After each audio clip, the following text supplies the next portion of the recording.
Yes. So ito po yung retirement house na may suggest ko dito. Kasi bongga siya. Simpleng-simple.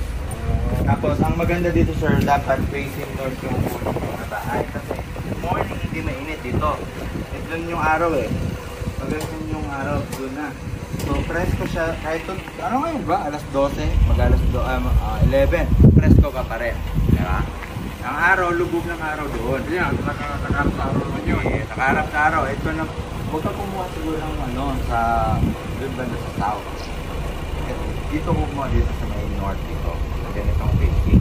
Suggestion ko, ito 82 square meter. Ma'am, hello, 82 square meter lot area.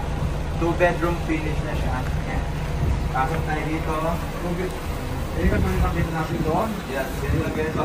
Pero lilinisan yan, don't worry. May punch list tayo. Dito na saan, baka magtaka po kayo dito. Baka, ayan, lalagay po kayo dito na pader, double walling.